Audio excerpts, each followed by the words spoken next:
Welcome to Humane Voices, the official podcast of the Humane Society of the United States. I am Kelly with my co-host Chad. Hello, Chad. How are you today? Good. All good. Looking You forward ready to for it. today? You know It's it. going to be a good one. We have a returning champ on with us, and we are going to talk about the American Kennel Club. You've all heard of them. You probably think they love dogs. Their tagline is even for the love of all things dog. Unfortunately, that tagline is pretty far from the actions they take. Here to tell us all about it is John Goodwin. John is the Senior Director of the Puppy Mills campaign at the Humane Society of the United States. Welcome to the show, John, and I'm ready for you to spill all the tea on the AKC. Hi, John. Hey, well, thank you for having me back. I'm excited to be here to talk about the AKC, the American Kennel Club. So much to say about them and puppy mills and so many other issues. And this is a family podcast, John, so we're going to keep it clean today when we talk about the AKC. Well, I didn't agree to that when the offer was made to come on, but Well, it seems like I think so. We've talked about this before, but it's been a while, and I think this came up in one of Kitty's blogs recently about the AKC. I think there's such a disconnect in what AKC does and what people think they do. Do you think that's right? yeah, people think that the AKC are advocates for dogs, but in reality, all they are is a registration. They're a registry. So people register their dogs with the AKC so that there's a record showing the dog's bloodline. If you're in the dog breeding world, having that pedigree, that paperwork is very, very important because people want to see that their dogs in, this puppy's bloodline who they're familiar with or have won shows or they trust to have certain, genetics that they're passing on. That's what the AKC is. And unfortunately, this leads us into big problems with the puppy mill issue for a very simple reason. A puppy mill in Missouri might register 1,000 puppies with the AKC over the course of a year at $40 a pop. Granny, the responsible breeder who has 1 litter of Yorkshire Terriers a year, she's only going to be registering 5 or 6 puppies with the AKC. So guess who ends up having more influence on whether or not their policies skew towards being pro-puppy mill or anti-puppy mill? Pretty obvious. The money talks. So if they're not protecting the dogs, then who are they protecting? Well, the AKC is definitely there to protect the breeder. And in this case, these high volume commercial breeders end up being the ones that, the debate really centers around. So nobody's pushing legislation that would impact small breeders that have just a few litters a year. AKC tries to scare those kind of breeders into thinking that their rights are under attack, and they try to conflate work that's being done to stop puppy mills and to scare responsible breeders into joining them. The fact is that all of the policy debates are about things that are happening in these large-scale puppy mills, and the AKC has planted their flag very firmly on that side. On the side of puppy mills. Yeah, on the side of puppy mills. They are not with us. They oppose even the most basic animal welfare reforms. They've opposed bills to ban people from doing their own debarking of dogs, which is where someone, and I know you said the thing about the family show and all that. This is a little graphic, but they ram a tube down the dog's throats to break their vocal cords so that they don't bark and make a lot of noise. New York wanted to ban that. AKC opposed. There are states that have done bills to ban the possession of animal fighting paraphernalia, and the AKC has opposed those kind of bills. They'd And say, why are they opposed to those, John? So I'll use one tool as an example, a treadmill. A lot of dog fighters will run dogs on these treadmills to build up their stamina and endurance before a dog fight. And the AKC says, well, there are other reasonable, responsible breeders who also have treadmills to exercise their dogs. Okay, that's fine. But the bills don't outlaw possession of a treadmill, just like a law banning the possession of burglary tools doesn't ban the possession of crowbars. Right. It bans the possession of these instruments in a certain context. So if I get pulled over with a crowbar in my trunk of my car and it's with a toolbox, no problem. But if it's next to a PlayStation with the serial number scratched off, then the police officer is going to say, boy, this is suspicious. Well, it's the same thing with these devices that are used to prepare animals for fights. And the AKC, instead of offering amendments that can maybe make it more clear that we would distinguish between dog fighters who had a treadmill and someone else who had a treadmill, instead they just come out and oppose the bills entirely. which only helps dog fighters. It's mind-boggling. So all this work against bills, and I think a lot of people wouldn't have any idea that the AKC is walking around the halls of Congress or your state Congress, and they're fighting against bills that would protect animals. All this comes down to the money. I'm assuming they're wanting to protect the money that comes in to the AKC. Is that right? Yeah, it's exactly right. There were conversations about 30 years ago with the people who were in leadership at the AKC at the time, and there was some indication that they would support some efforts to rein in puppy mills. And then a lot of puppy mills threatened to boycott the AKC, and they created some alternative registries. There are a number of these alternative registries. If you go into a puppy store, and most puppies and pet stores come from puppy mills, and you look at the registries that these dogs have been registered with, you'll see names beyond the AKC. You'll see APRI or which is American Pet Registry Incorporated, or Continental Kennel Club, and various other names. And some of these were created to pressure the AKC into backing off of anything that would address the puppy mill problem.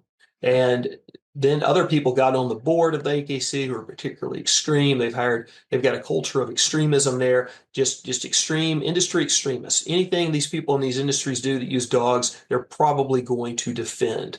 And unfortunately, that's just the direction they've gone. And along those lines that Chad was going down with the money, so let's talk a little bit about follow the money out. But if they have power to try to squash legislation that does protect animals, how are they making their money? How do they have, the means to lobby against things?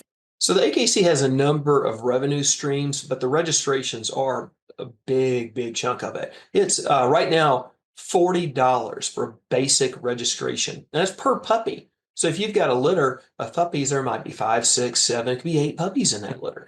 If every single one of them gets registered with the AKC, that's a lot of dogs. And then you look at these USDA licensed dog breeders. The average USDA licensed dog breeder has 57 adult dogs. 57 Wow. adult dogs. They're going to produce a lot of puppies. Every puppy, $40 a pop, 5, 6, 7, 8 coming from every female. She might have 2 litters a year. She probably will have 2 litters a year, because these commercial operations, they breed these dogs every heat cycle. Could be 3 litters a year if the first one's in January. That ends up being a massive number of puppies and a lot of money. So in all the money that comes into AKC, money means power, and they wield that power on Capitol Hill, state legislators, things like that. They can really throw their weight around. Is that right? Oh, yeah, they throw their weight around in a big way. And they put out a lot of propaganda that's very misleading, trying to explain why they oppose so many of these laws. I'll use dogs and hot cars as an example. I think anyone that listens to Humane Voices podcast would agree that we shouldn't leave dogs in hot cars during the summertime. Temperature inside the car quickly becomes much hotter than the temperature outside the car. The dog can die fast too. It can happen fast. So a lot of states have passed laws to prohibit that. And the AKC has come in and opposed these laws. Wow. They said that they would be discriminated against. People would be picking on them at dog shows. A guy would pull up in his car, leave the dogs in the car to run in and register, and they would get in trouble. And that just seems like the worst reason to oppose a bill. So it's really obnoxious for them to oppose so many of these bills. So AKC, it sounds like protection of dogs, not number one on their list. Encouraging responsible ownership, not number one on their list. Your team, I believe, puts out a list about breeders. Any connection to the AKC with that? How does that play into it? Yeah, so every year we release a report called the Horrible 100 that documents 100 particularly problematic puppy mills around the country. And this year we've linked 20 of this year's 100 to the AKC. And there probably far more of them had puppies registered with the AKC, but we only get incomplete information about where these puppies go and who they're registered with. 20 out of 100, though, confirmed to be registering puppies to the AKC. And some of these people, really were bad. There's one entry in this year's Horrible 100 report where the puppy mill is so infested with rodents that the scoops of dog food all had rodent feces in it. Wow. So the dogs are ingesting the rodent feces. And this is a breeding operation and they're AKC registered. They're registering the puppies with the AKC. So the kennels themselves don't register the AKC But per the se, puppies but the there, puppies, right. right, exactly. So yeah, that's exactly right. So from a consumer standpoint, let's say if you're looking to buy and you see, oh, this is this breeder is offering AKC dogs. It sounds like that doesn't mean anything. It doesn't mean anything. It doesn't mean anything either way. So it's not a red flag that you're definitely dealing with the puppy mill because there are plenty of little small people who have, three Mm-hmm. dogs that are registering the AKC. But it also is not an assurance of any sort of quality. All that all that you get confirmed with the AKC registration is the family tree of the dog. That's it. And they'll And issue that license. They're not coming out to inspect places. I mean, does the AKC care about the conditions that dogs are raised in? They say they do. Okay. They have a team of 9 inspectors for the whole country, 9. And our impression is, and there's a lot of evidence indicating that all they really care about is checking the paperwork and make sure that nobody's forging any paperwork. No one's claiming that this poodle came off, as a descendant of this show winner. They want to make sure that there's no paperwork fraud. They have said that they'll look at the conditions the dogs are kept in. And if they're telling the truth about that, that's actually makes me more concerned about the AKC rather than less, because they should be seeing some of these things. There was a case in Montana. This was a while ago. The HSUS Animal Rescue Team went in with the sheriff's department to rescue a lot of animals at a puppy mill in Montana, and the AKC inspector had been there just a few weeks before. Wow. So if the conditions were bad enough that the sheriff in Montana wanted to do something about it, did they just deteriorate, in 1 or 2 weeks? I don't believe that. it So how doesn't did seem that AKC? possible. Yeah. So how did the AKC inspector miss that? So sometimes their excuses actually make them look a little bit worse. Oh, wow. Yeah. So 20, I mean, that's 20 out of the 100 on that list are aligned with the AKC. That's a high But percentage. it's a high percentage, and it's probably higher. I mean, Yeah. again, we that horrible 100 report, it's largely based on inspection reports from when the USDA, or in some states, the state agriculture department goes in and does an inspection of what they call commercial dog breeding kennels. Not all states have those sorts of inspection reports. Some do, but anyway, that's where we pull the information from. Okay. If we happen to know from some other source more information, like they register puppies at the AKC, they sell puppies at Petland or whatever, then we'll put that in there. But 20 is a high percentage, sure, but it's probably higher just because that side of the information uh, is incomplete. And so they're fighting against strong animal welfare bills and fighting against animal protection laws for dogs at the state, at the federal level, local level. I mean, just across the board. State, local, federal, yeah. So the federal HSUS is backing 2 bills that address puppy mills. One is called the Puppy Protection Act. The Okay. Puppy Protection Act has got a lot of support. Over half the U.S. House of Representatives has signed on as co-sponsors, and we've got over 30 senators signed on as co-sponsors. That bill would upgrade the standards of care for the dogs in these USDA licensed commercial dog breeding kennels. Okay. Then there's a second bill called the Better Care for Animals Act. This bill addresses the enforcement side. So while the PPA, the Puppy Protection Act, would increase the standards of care and require more room for the dogs, daily exercise, socialization, breeding limits. So you can't just breed until their bodies wear out, that kind of thing.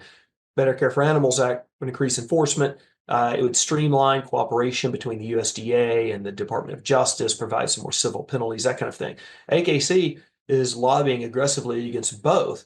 And in fact, the AKC is making full court press to make sure that the Congress doesn't include any language from those 2 bills in the Farm Bill. The Farm Bill, which I don't know if that's going to get done this year or next year in the next Congress, hard to say, but they're making a full court press to make sure that there are no protections for dogs in that So bill. John, let me get this correct. So they are opposing a bill, the PPA, Puppy Protection Act, that creates better conditions for dogs that are That's being right. bred. And they're also opposing the bill that would ensure those conditions are met through enforcement. And the AKC has said not only do we not support them, we are actively engaged in opposing these. That's right. So let's go back to the Puppy Protection Act so that people can understand what we're talking about here.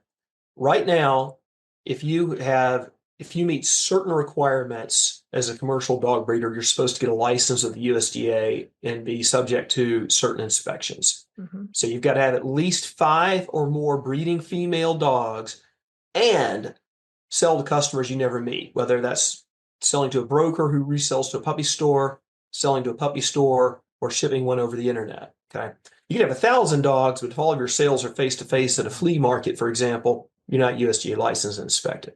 All right. Now, for those people who do have that USDA license, they have to keep the dogs in certain standards, but the standards are terrible. They can keep a dog in a cage that is only 6 inches longer than her body for her entire life. She can spend her entire life in a tiny little cage like that. And most people find that to be extremely cruel. In fact, if you or I were to keep our dogs in little kennels in our home, only 6 inches longer than their body, and they never got out, I've got a sinking suspicion some guest would call the sheriff's department and we'd get arrested. Yeah. But if you've got that USDA license, you can do that to the dogs legally. Puppy Protection Act would expand the minimum space, not to something crazy. I mean, it's minimal improvements because we want to get the bill passed. And so we put minimal improvements in there just to have something that Congress can actually pass. And the then the AKC comes out and opposes those kind of bills as well. So the AKC doesn't approve of a bill that wants a dog to be able to move around a little bit. Right, exactly. And, we've put measures on the ballot for people to vote on extreme confinement of farm animals, egg-laying hens who are kept in tiny cages where they can't flap their wings, breeding mother pigs kept in iron crates where they can't turn around. And every single time, those ballot initiatives are approved by landslide margins. So it's really shocking. In some respects, the AKC takes this position, but then when you look where the money's coming from, it becomes less shocking. Yeah. We never have good news on this show. I have some good news. Of course, good. Excellent. John, bring us the good news. What's the good word? These efforts are working. We looked at the size of the average size of a USDA licensed dog breeding kennel, and I think I mentioned earlier in our show here that the average USDA kennel had 57 adult dogs. Back in 2012, the average USDA licensed commercial dog breeding kennel had 87 adult dogs on average. 87. So during that time period, since 2012, nearly 500 localities and 8 states have banned the sale of puppies in pet stores. And I think that's really the only significant thing that would be responsible for driving down those numbers in such a big way since 2012. In 2010, we had a big ballot initiative in Missouri that put a lot of puppy mills out of business, but those effects would have been felt by the time 2012 came along. So when we compare those 2012 numbers to now, and you see that decline in the dog population, USDA licensed puppy mills by 1/3, then it's indicative of the fact that all this campaigning is working. We're saving dogs, but we're not done. So there's still a sense of urgency. We still need support, for example, to keep doing this, but we know that it's working. So that's the good news. Well, JP, that's a lot of that is good. Come down to the work of you and your team. So that's fantastic. So thanks for all that. Oh, well, listen, it's the team. I like to joke when they get a bill passed that it was all me because I approved of the travel. I approved of the, but they're hard workers. So, John, I'm going to give you rapid fire. You can answer this quickly. Oh, no. This is your chance to throw shade. I know you like to throw a little my shade. My favorite pizza, my favorite football. What is this? Okay. Easier than that. Okay. So if you summed up the AKC in a few words, maybe 3 words, what would it be? American Kennel Cruelty.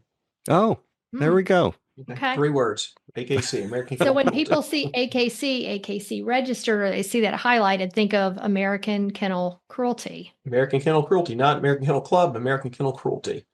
Perfect. All right. That's so correct. It's not all it is cracked up to be, it sounds like. And you mentioned the good news that, the campaign is winning. So for our listeners that, learn some things today about the AKC and that want to get more involved, what can they do? What can listeners do? Well, they should come to humanesociety.org and sign up both for Kitty Blocks blog, Humane World, and also to receive emails from us, because you will get the action alerts that will tell you what's going on at the federal, state, and sometimes local level. Now, it's not always going to be puppy mills. It's not always going to be AKC, because we fight for all animals. But if you want to stay at the forefront of everything that's happening with the puppy mill issue, the best thing you can do is join the Humane Society of the United States, because we do have the largest team and the most robust effort to tackle puppy mills in the country. That's great. And what about social media channels?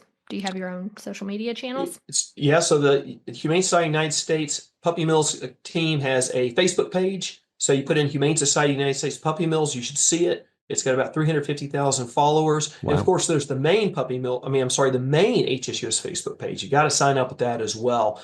And hey, listen, if you happen to be on Twitter and you want to follow me, John P. Goodwin, at John P. Goodwin, I'll take it. I've got a massive following of some lower 4-digit number. Yeah, I think it's like the #1 followed account. I mean, Taylor Swift is shaking a little bit. John Goodwin's after her fans. She should be. She's a little concerned. I'm catching up.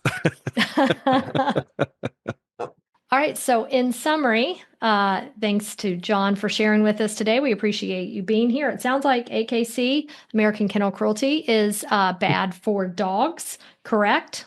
That is 100% correct. You nailed it once again. All right. Well, thank you, John. We always appreciate you here on Humane Voices. We look forward to maybe some updates. Come back, and when you've, completely won all the campaigns and there's nothing else for you to do but tweet or whatever they call that now on X, we will have you back, and we appreciate everyone listening today. Thanks so much. Thank you.